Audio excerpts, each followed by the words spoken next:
বাবার জন্য এখনো অপেক্ষার প্রহর গুনছে ১৪ বছরের নিহা। বুকের ধনকে হারিয়ে আহাজারি থামছে না মা শাহানুর বেগমের। মুঠোফোনে ছবিতে ছেলেকে খুঁজে ফিরছেন বারবার, কিন্তু সন্তান আর ফিরবে না ঘরে।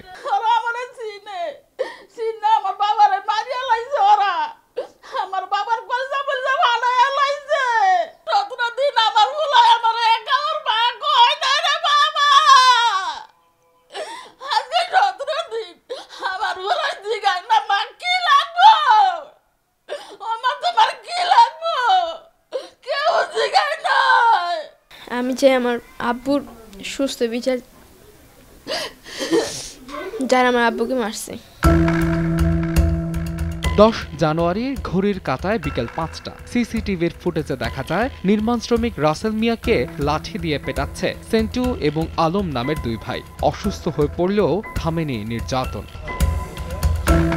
প্রত্যক্ষদর্শীরা জানান, যাত্রাবাড়ির একটি গ্যারেজে রাজমিস্ত্রির কাজ করছিলেন রাসেল। হঠাৎ বালু শেষ হয়ে যাওয়ায় মালিকের কথা মতো পাশের একটি জায়গা থেকে এক কড়াই বালু আনতে যান তিনি। সেই বালু তো আনা হয়নি, উল্টো নিভে গেছে রাসেলের জীবন প্রদীপ। অল্প কিছু বালু নেওয়ার জন্য পরে গ্যারেজে গিয়ে মারছিল। না, বালুটা তো তখন নেয় নাই, গ্যারেজে বালু নেওয়া ঢুকে নাই, বালু মাইরা রাখিয়া দিচ্ছে। উনি বলছে কইনি তো আজকে মেরেলাম, যেই কাঠ দিয়ে মারছে আর কি লোহার অভাব, আত্মা ফাইটে গেছে আর কি, বাড়ির ঠেলায় আত্মা ফাইটে গেছে, রক্ত পড়তেছে। হ্যার অবস্থা দেখে আমরা ডরে গেছি। স্বজনদের অভিযোগ, যাদের বিরুদ্ধে অভিযোগের তীর সেই আলম সেন্টু প্রকাশ্যে ঘুরে বেড়ালেও গ্রেফতার করা হচ্ছে না। সংসারের বোঝা আমার গাড়ি সবাই দিয়ে গেছে, এই বোঝা সইতে পারবো না। পুলিশের কাছে বললাম যে ভাই আপনারা ধরেন না কেন আসামি?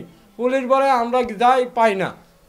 ওরা কিন্তু লোক যে জানে, আপনি আরো এলাকার লোকের তো যাই না, দেখেন যে সেন্টু এখান থেকে সদরে ঘোরাফেরা করে, মানুষের ভয় ডর দেখায় যে এই করবো সেই করবো, মাইরা বলামু। একটা লোক মারা গেল, ওই লোকটার কোনো পদক্ষেপ হয় না। আমরা তো দেখি তো এলাকার ভিতরে চলাফেরা করি, দেখি তো আসামি ঘুরতে আছে ফিরতে আছে। ৩-৪ দিন আগেও দেখছি তারা প্রকাশ্যে ঘুরতে আছে, দিব্যি খাইতে আছে, ঘুরতে আছে। যদিও পুলিশের দাবি, বিষয়টি খতিয়ে দেখা হচ্ছে গুরুত্ব দিয়েই। আসামিদের ধরতে চলছে অভিযান। মামলা ঘটনা হইলে 10 তারিখে, তখন ওরা যখন মারা গেছে তখন লোকজন এদিক ওদিক ছড়িয়ে গেছে, আর যখন তাৎক্ষণিক একটা মামলা আপনার ঠাস করে আসামি ধরে ফেলাই দিই। কিন্তু এইটা যখন ভিডিও আছে তখন ওর মধ্যে আমি বলছি না, কক্সবাজারের কাছে একদম মানিকগঞ্জে ছিল, মানিকগঞ্জ থেকে আরো এক জায়গায় ছিল, আরো এক জায়গায় ছিল। ইনশাল্লাহ শীঘ্রই পাবো। রাসেল হত্যার ঘটনায় যাত্রাবাড়ি থানায় মামলা হয়েছে। এতে আসামি করা হয়েছে সেন্টু আলম সহ 4 জনকে। মাহাদ ইসলাম ধ্রুব, সময় সংবাদ, ঢাকা।